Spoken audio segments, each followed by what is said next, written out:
मृत्युलोकी एक नगर त्याचे नाव पंढरपूर. येथील मोकाशी उभा शेविटेवर पुंडलिक भक्तराज शोभे चंद्रभागा तीर. बोलती साधू संत जीवा वाटे हुरहुर.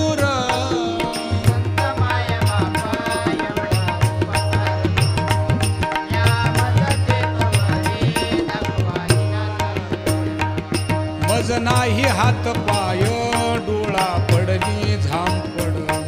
कर्ण हे बधीर झाले वाचा